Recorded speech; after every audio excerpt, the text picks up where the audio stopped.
tous, frères, sœurs, bien-aimés. Voilà, aujourd'hui donc nous allons parler toujours du même thème, l'importance de bien choisir la louange.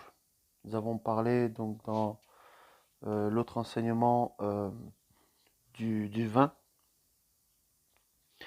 du vin du monde et du vin du Seigneur. Et dans cet audio-là, nous allons parler du parfum. Pourquoi le parfum? Si on examine un petit peu le parfum, on voit que l'homme porte un parfum pour homme et la femme porte un parfum pour la femme. Et le parfum représente comment l'identité de la personne, représente souvent sa personnalité. Et notre Seigneur aussi désire un parfum et a aussi un parfum. Et ce parfum, c'est la sainteté. Et nous allons prendre tout de suite donc Hébreux 13, verset 15. Par son moyen donc, offrons continuellement à Elohim un sacrifice de louange, c'est-à-dire le fruit de nos lèvres qui confesse son nom. Et n'oubliez pas la bienfaisance et de faire part de vos biens, car Elohim prend plaisir à de tels sacrifices. Donc, nous voyons que le sacrifice va avec la louange. Beaucoup aujourd'hui chantent. Dans le monde, nous avons beaucoup de chantres, beaucoup de personnes qui se disent chrétiennes, mais qui réellement leur vie n'est pas sacrifiée, qui réellement en fait ne sont pas passés en fait par la croix. Et la croix, c'est le feu.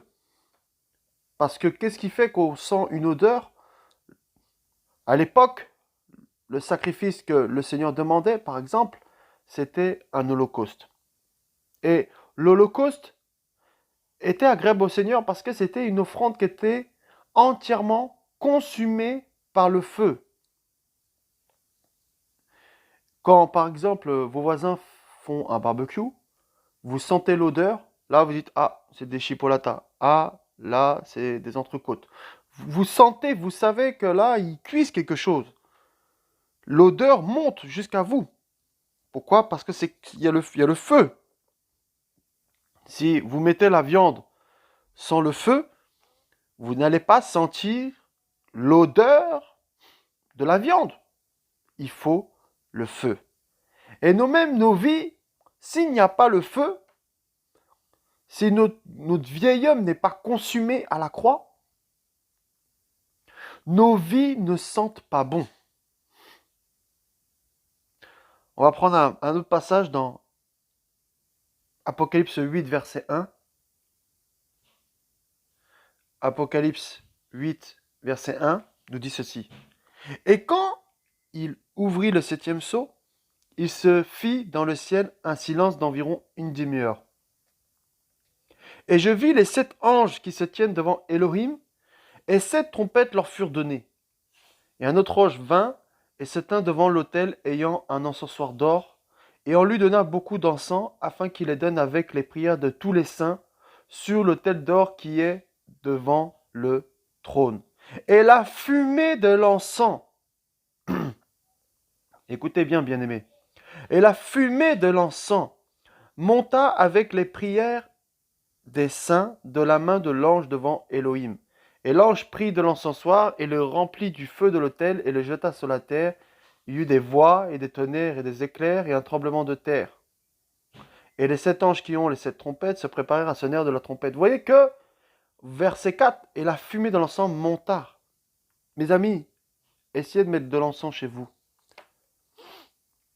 Si vous ne brûlez pas cet encens-là, il n'y aura pas d'odeur.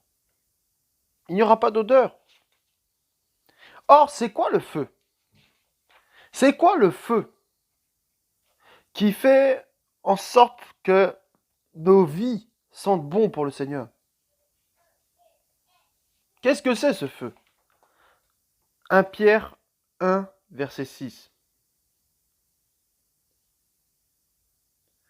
1 Pierre 1, verset 6 nous dit: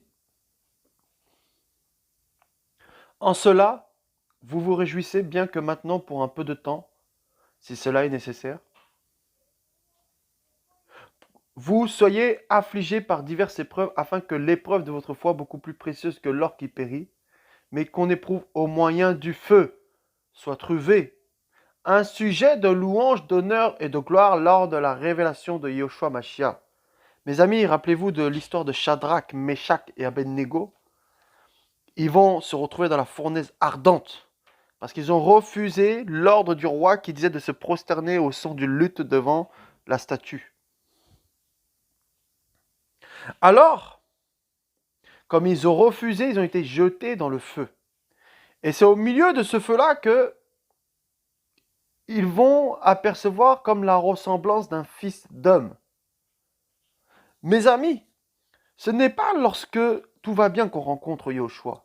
Ce n'est pas lorsque tout va bien que le Seigneur se révèle à nous. C'est dans le feu. C'est dans l'épreuve.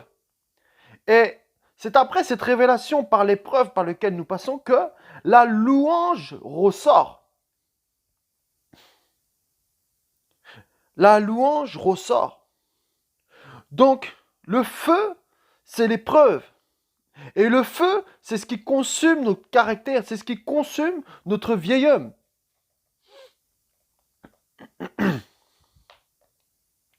C'est ce qui consume tout ce qui n'est pas de Yahushua dans nos vies. Voilà pourquoi il veut que nos vies soient complètement données à lui. Voilà pourquoi l'œuvre de la croix. Vous voyez? On va prendre Genèse 4 à partir du verset 1. Adam connut Chava, sa femme, elle conçut, enfanta Caïn. Donc à partir du verset 6. Yahweh dit à Caïn, non, c'est bon, verset 1, pardon. Verset 1. Adam connut Chava, sa femme, elle conçut, enfanta Caïn, elle dit, j'ai accueilli un homme avec Yahweh. Elle enfanta encore Abel, son frère. Abel devint berger de petit bétail, et Caïn devint cultivateur du sol. Il arrivera au bout de quelque temps que Caïn offrit à Yahweh une offrande des fruits de la terre. Abel de son côté offrit des premiers-nés de son troupeau et de leur graisse. Yahweh porta son regard sur Abel et sur son offrande, mais il ne porta pas son regard sur Caïn ni sur son offrande. Et Caïn fut très fâché, et son visage fut abattu. Ici, il y a 2 offrandes. Parce que lorsqu'on loue le Seigneur n'agrée pas toutes les louanges. Et nous allons voir en fait la louange que le Seigneur agrée ici. Parce qu'ici, lorsqu'il agrée, ça veut dire que le Seigneur a accepté le parfum. Il a accepté l'offrande. Il a accepté le parfum qui montait vers lui. Et donc, nous voyons que Abel était en fait berger. Et si vous remarquez, la plupart des prophètes, des adorateurs de Yahushua et de l'Éternel, ils étaient bergers.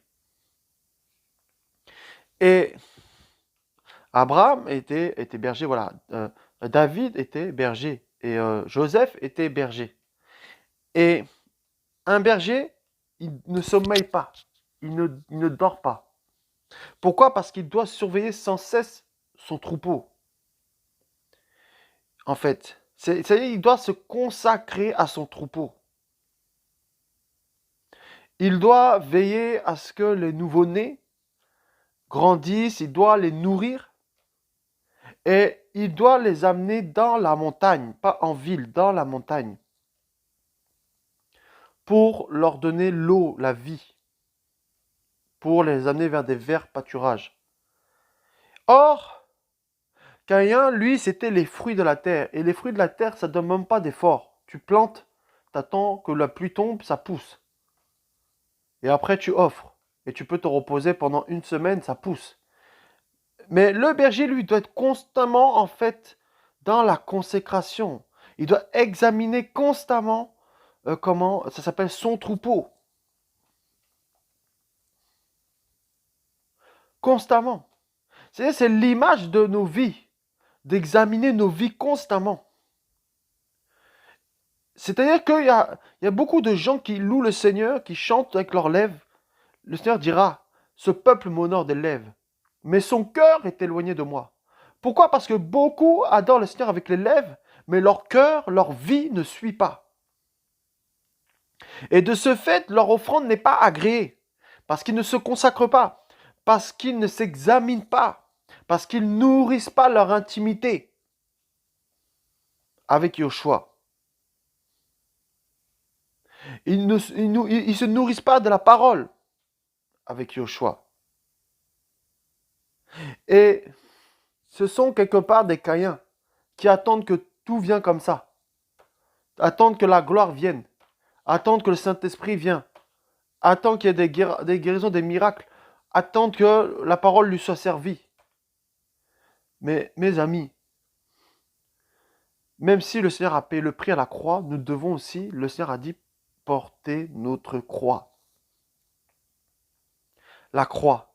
Donc beaucoup de chantres aujourd'hui de la louange ne sont pas passés, mes amis, par la croix. Ils ne sont pas passés par la croix. Et s'ils ne sont pas passés par la croix, ben, leur offrande n'est pas agréable. Leur offrande n'est pas agréable, mes amis. On le voit. On le voit quand, comment ça s'appelle, qu'ils essaient d'amener des choses qui viennent du monde pour adorer le Seigneur avec. Et ils pensent être agréables au Seigneur comme ça en amenant les choses du monde. Regardez, on va prendre Lévitique 10 à partir du verset 1. Seigneur, merci pour ta parole. Merci pour ta parole, Yoshua. Il dit,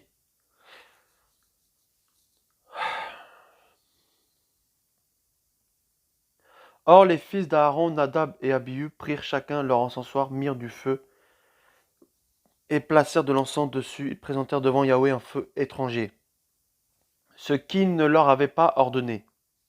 Et le feu sortit de devant Yahweh et les dévora. Ils moururent devant Yahweh. Moshe dit à Aaron, c'est ce qu'avait déclaré Yahweh en disant, je serai sanctifié par ceux qui s'approchent de moi, et je serai glorifié en présence de tout le peuple, et Aaron se tut. Et Moshe appela Michaël et El-Safan, et le fils d'Uziel, oncle d'Aaron, et leur dit, approchez-vous, emportez vos frères de devant le lieu saint, hors du camp. Alors ils s'approchèrent et les emportèrent avec leur tunique hors du camp, comme Moshe l'avait dit. Mes amis, ici, Nadab et Abihu ont voulu rajouter quelque chose à l'offrande du Seigneur. C'est-à-dire qu'ils ont voulu rajouter quelque chose de leur propre personne à eux-mêmes. Mais il n'y a rien de nous-mêmes qui peut être agréable au Seigneur. Rien de nous-mêmes. Comme ces chantres qui veulent rajouter des techniques vocales. Comme ces chantres qui veulent rajouter des instruments du monde. Du monde dans le sens, le rap chrétien. La techno chrétienne. Les danses chrétiennes, soi-disant des danses prophétiques, tout ça. Et ils rajoutent ça dans leurs clips, des chorégraphies. Voilà. Ils adorent en même temps Yoshua et en même temps ils adorent Marie. Et ils disent qu'ils adorent le Seigneur. Mais quel parfum ils font monter? Parce qu'on ne peut pas servir de maître à la fois. Et on nous dit que ces personnes-là ont été consumées par le feu. Parce qu'on ne peut pas s'approcher du Seigneur n'importe comment. Et on nous dit qu'ils se sont retrouvés morts hors du camp. C'est que ces personnes-là, quand ils louent le Seigneur, quand vous les écoutez, parce qu'ils offrent un sacrifice, une offrande au Seigneur avec du mélange, avec quelque chose qui vient du monde, avec le péché, quand vous écoutez ces personnes-là, vous vous retrouvez aussi hors du camp. Parce qu'eux sont morts spirituellement, ils sont hors du camp et morts spirituellement. C'est-à-dire hors la présence du Seigneur et morts spirituellement. C'est une image. Et alors maintenant, quand vous écoutez, qu'est-ce qui se passe? Vous-même, on donne ce qu'on a. Vous-même, vous êtes mort et hors du camp. Il y a une lèpre spirituelle qui est là. Parce que ce parfum n'était pas agréable au Seigneur. Parce qu'ils ont rajouté, le Seigneur a dit, l'offrande, elle est comme ça, et puis c'est tout. Et eux, ils ont rajouté. Donc j'ai eu une petite coupure. Petite coupure parce que l'ennemi n'est pas content par rapport à cet enseignement-là. Donc mon enregistrement là vient de couper. Mais là, je viens de le reprendre. Voilà. Oh, Yoshua Mashiach. C'est terrible, mes amis. C'est terrible. On arrive comme ça. Les gens louent le Seigneur comme ça. Ils rajoutent le péché. Parfum, c'est un parfum étranger. Quand il y a le péché là, c'est un parfum étranger. Voilà. Regardez, mes frères et sœurs, un passage du coup. L'ennemi n'est vraiment pas content. C'est la première fois que ça m'arrive, ça. Amos 5, verset 20. Il dit, Amos 5, verset 20. Le jour de Yahweh n'est-il pas ténèbres et non lumière? N'est-il pas obscur sans clarté? Je haïs, je rejette vos fêtes, et je ne veux plus sentir l'odeur de vos assemblées solennelles.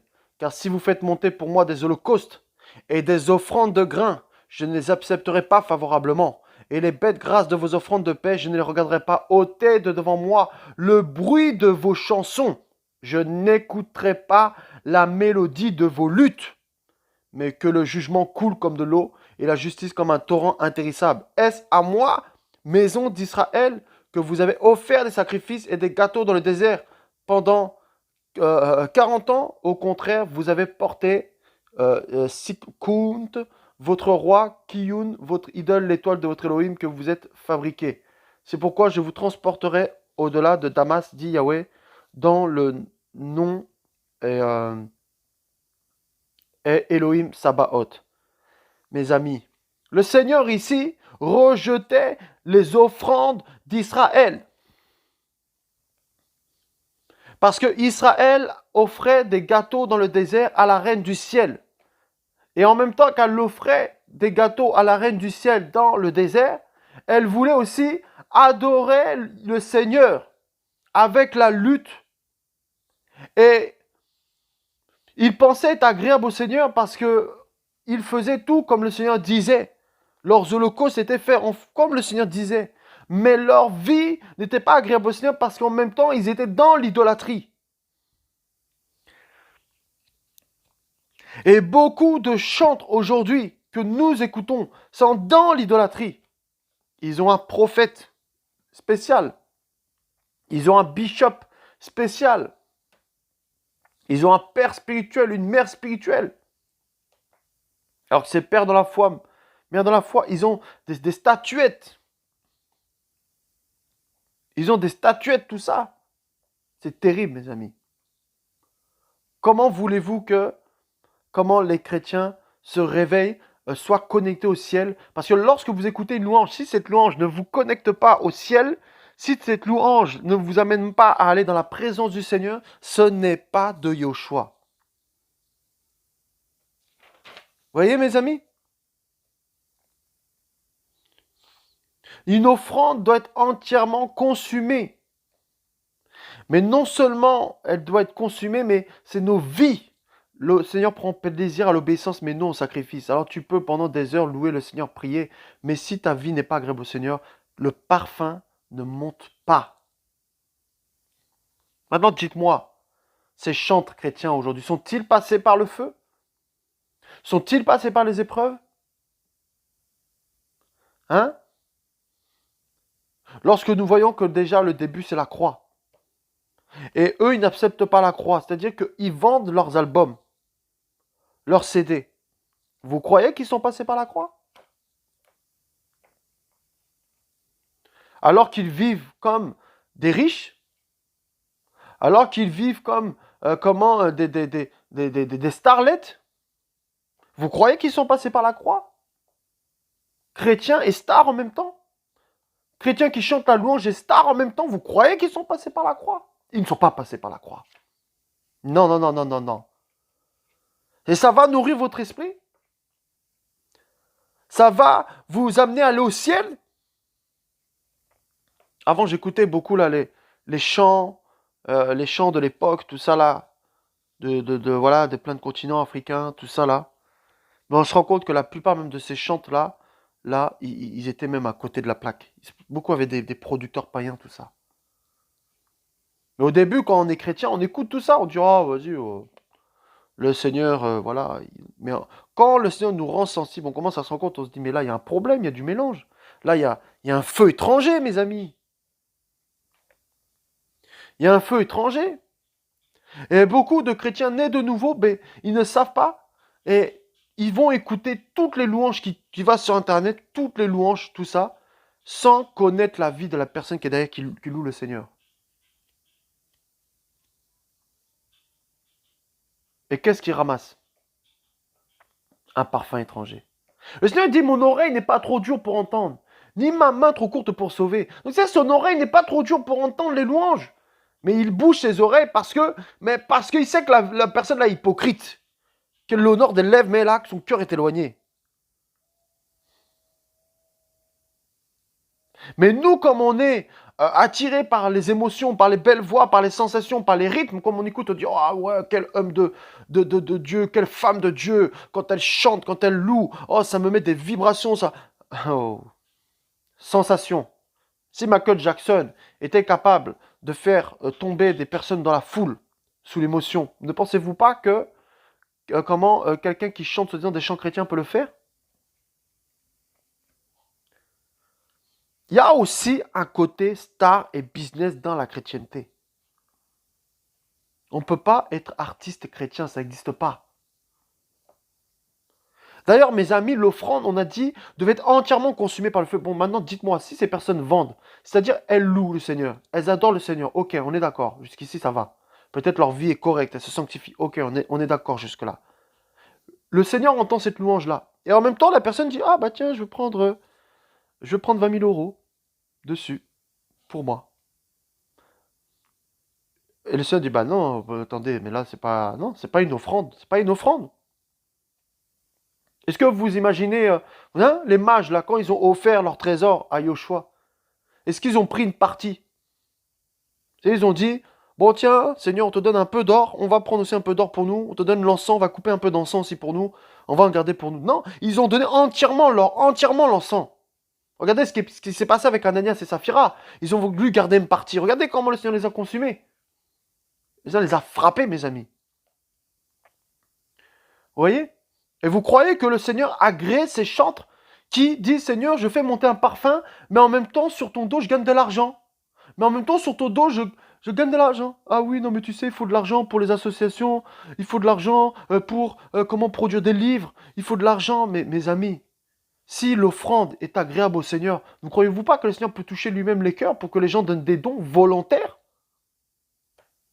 Au lieu de dire aux gens, ben ça c'est 10 euros, ça veut dire que toi, tu as reçu la louange, l'adoration, c'est une grâce qui était du ciel, et tu fais payer ce don-là, c'est-à-dire tu vends Yoshua. J'ai reçu gratuitement, je donne gratuitement. L'Holocauste était entièrement consumé, mes amis. Entièrement consumé. C'était pas une partie. Et dites-moi maintenant, ces chantres qui prennent une partie de l'argent, est-ce que leur offrande est entièrement consumée? Non. Hein, Ophni Finé était-il agréable au Seigneur lorsqu'il piquait la viande avec la fourchette? Cette viande qui devait être consumée? Hein? Voilà pourquoi, des fois, nous sommes là, à assemblée de maison, ou alors chez nous, parce que quand nous avons ces genres de louanges, ce genre de personnes qui vivent cette vie-là, l'atmosphère est lourde, devient lourde. On dit, oh, mais pourquoi il n'y a pas de guérison? Pourquoi il n'y a pas de miracle? Pourquoi il n'y a pas de délivrance? Pourquoi il n'y a pas la puissance du Saint-Esprit qui descend? Parce que il n'y a pas, tout simplement, la sainteté. La sainteté. Le parfum. Quel est ton parfum? Hein? Toi, chantre chrétien, quel est ton parfum? Ou toi, chrétien, qui écoutes tes chants chrétiens, quels sont leurs parfums, ceux que tu écoutes? Ah, c'est pour tout le monde cet enseignement. C'est aussi bien pour les chanteurs chrétiens qui vendent leurs albums, qui font, ou alors qui chantent, mais qui ont une vie déréglée. Et c'est aussi pour ceux, comment ça s'appelle, qui écoutent les chants chrétiens, mais qui ne trient pas. Qui voient tout le monde comme... En fait, vous savez, au début de notre conversion, on croit que la chrétienté, là, c'est des bisounours. On voit tout rose, c'est tout beau, tout est rose, tout est beau, waouh, toi t'es mon frère, t'es mon frère, t'es mon frère. Alors que le Seigneur a dit dans la parole, il y a un reste. Mes amis, il y avait beaucoup de foule, hein, mais il y avait peu de disciples. Donc vous vous rendez compte? Et la foule suivait le Seigneur parce qu'il y avait le pain. Parce que le Seigneur multipliait le pain. Et sans doute, il y en a, ils se disaient, ah non, nous, on ne veut pas écouter le Seigneur, mais on va quand même faire l'effort d'écouter, mais pour juste gratter un peu de pain. Voilà. Il y a des gens, ils n'aiment pas la Bible. Mais ils prennent le temps de la lire, de la méditer, avec l'esprit charnel, pour connaître des versets, pour dépouiller les gens avec. Voilà. Et puis construire des louanges avec. Et puis devenir des stars chrétiennes. Ils n'ont pas d'inspiration. Bon, ils vont. Donc ils se disent, bon, bah, on va aller, comment, fabriquer des louanges. C'est même pas des louanges qui viennent du ciel, ils fabriquent. Ils prennent un psaume, ils disent, ah là, ça finit par A. Après, ils prennent un proverbe, ils disent, ah, ça finit par A, on va assembler ça ensemble, et puis ça va faire un chant nouveau.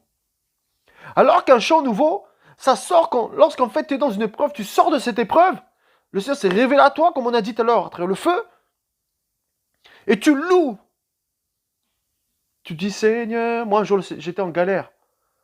Et quand le Seigneur a pourvu, une sœur est venue comme ça, et le Seigneur l'a inspirée. Elle est venue, elle a amené de l'eau, et elle nous a aidés financièrement. Et quand elle nous a aidés, j'ai dit, Seigneur, waouh! Et j'ai dit, Seigneur, tu es fidèle, tu ne m'oublies pas. Vous voyez, je commençais à avoir un chant qui sort de mon cœur, comme quoi le Seigneur est fidèle, comme quoi il ne m'oublie pas, parce que ce qu'il avait fait, moi, ce jour-là, je ne m'y attendais pas. Parce que je n'ai pas appelé quelqu'un, je n'ai pas appelé un frère pour dire ma situation. Mais le Seigneur a parlé directement à la personne. Et ça réjouit mon cœur. Vous regardez les preuves de la mer Rouge, comment Myriam a adoré le Seigneur. Hein? Alléluia. Vous voyez? Parce que c'était dur, poursuivi par les Égyptiens. Mais quand elle est sortie par là, l'épreuve là, le feu, ça fait qu'elle a commencé à adorer Yoshua. Dites-moi maintenant si ces chrétiens chantent stars sur les tapis rouges, avec des femmes sexy dans leurs clips, sont-ils dans la croix, dans la souffrance, pour dégager une odeur, mes amis? Je ne crois pas. Clip chrétien, pub pour la bière. Clip chrétien, femme dénudée. Clip chrétien, maquillage comme Rihanna. Hein? Clip chrétien, danse du monde. Ou zouk, tout ça. Spectacle. Hein? Et regardez des fois les paroles. Merci Seigneur, tu m'as rendu riche, tu m'as rendu riche. Non, mais attendez, le Seigneur n'est pas allé à la croix pour qu'on soit riche. Il est passé par la croix. Il est passé par le feu. C'est un parfum étranger. Mais malheureusement, quand on dit aux chrétiens la vérité, eux, ils aiment les paroles, les paroles faciles. Des paroles qui caressent dans le sens du poil. Mais dès qu'on commence à dire la vérité, ah mon frère, pourquoi tu me juges? En fait, souvent, quand les chrétiens disent pourquoi tu me juges, c'est parce qu'ils savent au fond d'eux, ils ont quelque chose à se reprocher. C'est parce qu'ils savent que là, il y a un péché qui est là, que le Seigneur voit. Ils savent ça. Nous sommes trop charnels, mes amis. Nous devons revenir à l'évangile. C'est quoi cette affaire? Des gens qui se comportent mal avec leurs femmes, qui commencent à vouloir louer le Seigneur, vouloir donner des ordres aux personnes établies. Hein? C'est quoi ça? Beaucoup de gens regardent la paille qu'il y a dans l'œil de leur frère, mais ne regardent pas la poutre qu'il y a dans leur œil. Beaucoup de chrétiens, des nés de nouveau, veulent déjà avoir le ministère, courir après le ministère, mais ne connaissent même pas ces réalités-là. Ils vont tuer tout le monde.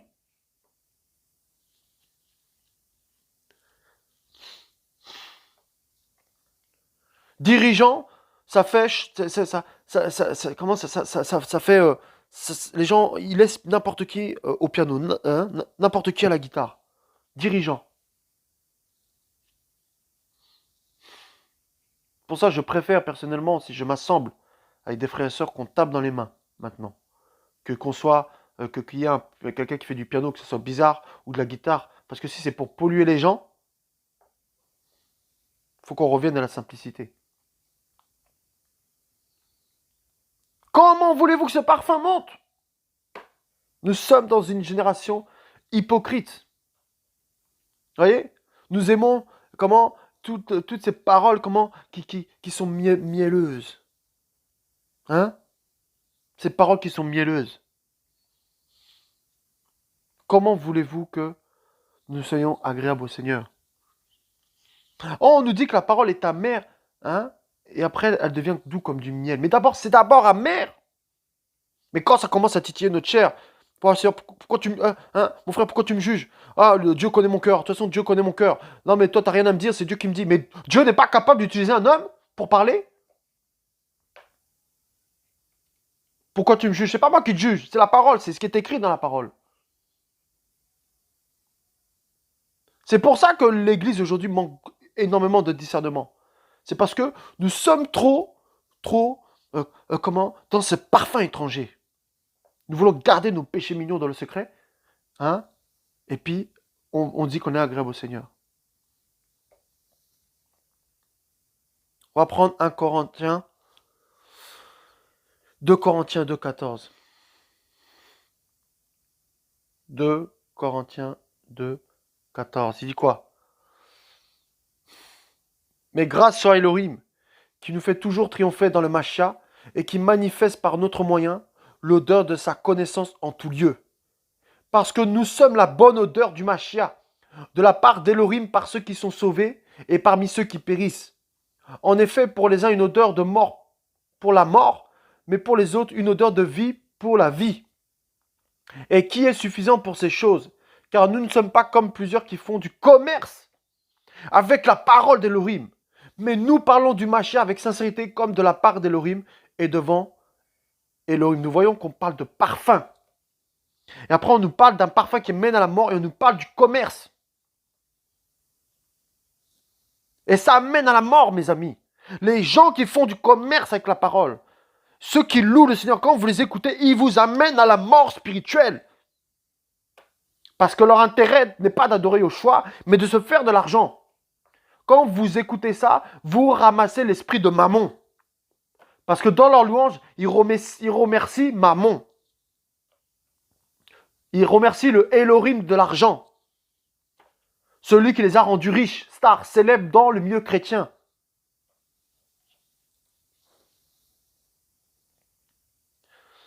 Allez dire à ces gens de faire des concerts gratuits. Ah non, jamais. C'est pas gratuit. Ils sont dans le système.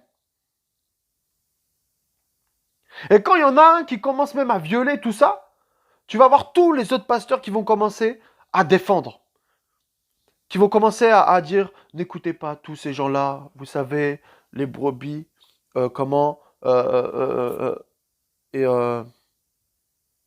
brebis, les loups se déguisent en brebis. N'écoutez pas, faites attention à ce que vous écoutez sur Internet. Vous savez, moi, cette personne, je la connais très bien, tout ça. Mes amis. Pourquoi? Parce qu'ils protègent leur commerce. Mais ils savent très bien des fois que les chantres là, ils sont dans des choses bizarres. Et que quand ils sont dénoncés après, ils commencent à protéger leur commerce entre pasteurs. Il y a des viols de petites filles. Il y a des viols de sœurs en Christ dans les coulisses. La sodomie dans les coulisses qui se passe au milieu de ces chantres chrétiens. Aujourd'hui, je ne vais pas citer les noms. Et nous écoutons ça. Ah, t'as vu? Ça bouge, mon frère. Ah, ça bouge, ça bouge, quoi? Le gars, c'est un pervers. Oh, Yoshua Mashiach. Et quand on écoute ça, là, le Seigneur ne respire pas ça, il ne sent même pas. C'est cette odeur-là qui transporte nos prières, c'est cette odeur-là qui transporte. Et l'odeur, c'est qui? C'est le Saint-Esprit lui-même. Soyez revêtus de Christ. C'est-à-dire que ces chants chrétiens, sont-ils revêtus de Christ? Sont-ils revêtus du parfum de Christ? Quand tu sens là, est-ce que ça t'amène à aller vers la vie, à aller vers Christ? Il dit, je vous enverrai le Saint-Esprit qui vous enseigne toutes choses. Lorsque vous écoutez ces louanges, ça vous enseigne? Ça vous instruit? Le Saint-Esprit, il est là. Alléluia. Il a dit, je suis le chemin, la vérité et la vie. Nous ne devions père que par moi. Donc si Yoshua est lui-même le chemin qui mène à la vie, donc c'est lui le Saint-Esprit, c'est lui cette odeur-là, que chaque chrétien doit être revêtu. Mais je vous assure, vous avez des chants, ils sont avec l'esprit de Python. L'esprit des sirènes des eaux, des Mamiwata, l'esprit des Kundalini, l'esprit de la mer, tout ça. L'esprit des séductions, de serpents. Quand vous écoutez ça, là, y a-t-il un parfum? Y a-t-il un holocauste?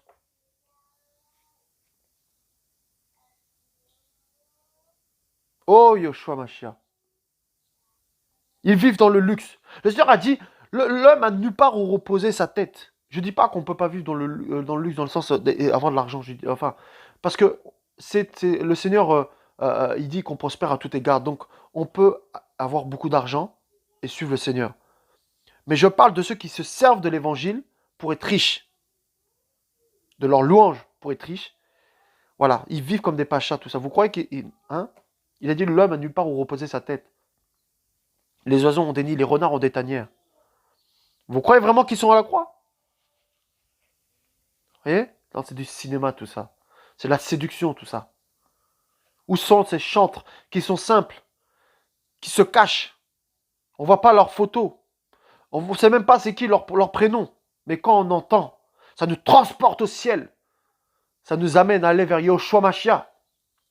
Ça nous amène à craindre Yoshua. Ça nous amène dans sa présence.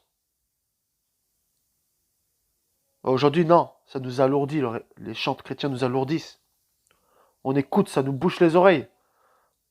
On est lourd après, on n'arrive plus à prier. Où sont ces chants chrétiens qui craignent le Seigneur, qui chantent pour Yoshua, sans aucun intérêt personnel derrière? Où sont-ils? Ces chants chrétiens qui ne veulent pas être vus, qui rendent gloire à Yoshua, et soi-disant chantent chrétiennes, tout ça qui sont en mini-jupe. La Bible dit, habillez-vous décemment. Vous voyez des chantes chrétiennes habillées en mini-jupe qui louent le Seigneur. Et vous n'avez pas le discernement. Et vous dites ça, oh, quelle voix magnifique. Oh, en plus, elle chante anglais. Oh, c'est trop beau. Mais regardez, mini-jupe. Et là, pendant ce temps-là, là, elle a une occasion de chute pour tous les frères dans la salle. Vous croyez que le Seigneur l'agrée? Et en plus, elle vend. Mais arrêtez. Arrêtons un peu, mes amis. Arrêtons. Le parfum. Le parfum. Quel est ton parfum? Quel est le parfum que tu humes tous les jours? Quel est le parfum des frères et sœurs autour de toi? Parce que la Bible dit les mauvaises compagnies corrompent les bonnes mœurs. Quel est le parfum, alléluia, des chantres que tu écoutes? Quel est ce parfum? Nous avons besoin d'être consumés. Entièrement consumés, mes amis. Ayons le discernement. Vous voyez? Le parfum de ce monde. C'est pour ça que Satan, il a créé le parfum là, de ce monde. Vous voyez, je ne dis pas qu'on ne doit pas se mettre de parfum, mais dans le sens où il y a des gens, ils sont tellement mauvais, ils mettent du parfum comme ça là. Comme ça masque l'odeur du péché. Vous voyez? En fait, le parfum là, c'est une sorte d'hypocrisie. Quand tu le mets là sur toi là, c'est comme si, en fait, tu caches la saleté. Les rois de l'époque ne se lavaient pas. Ils avaient des caleçons, c'était comme des longs leggings, tout ça là. Et comme ils se lavaient pas, ou du moins très peu, et leurs vêtements, ils ne le lavaient pas, en fait, ils mettaient du parfum pour cacher l'odeur parce que ça sentait mauvais. Donc, ils mettaient du parfum. Oui, mais ça n'a pas changé. Vous voyez? Et En fait, si un parfum amène à la séduction, c'est pas du Seigneur. Regardez même les parfums de ce monde, comment ils s'appellent. Il y a des parfums qui s'appellent le parfum Scorpion. Vous trouvez ça normal, Scorpion? Quand vous mettez ça là sur vous, là, c'est comment? Vous voyez? Il y a des parfums, quand tu respires là, t'as des flèches. C'est comme si tu as des images bizarres dans la tête qui viennent. Ça te donne des idées bizarres. Ça t'active des sens bizarres en toi, charnels. Des sensations bizarres dans ton corps. Parce qu'il y a des parfums, je vous assure, c'est la sorcellerie. Vous voyez? Voilà pourquoi le seul parfum que nous devons utiliser pour que les âmes soient attirées vers Yoshua, c'est son parfum à lui, c'est le Christ, c'est lui-même, le Saint-Esprit. Laissons-lui la place. Amen. Soyez bénis, soyez encouragés au nom de Yoshua.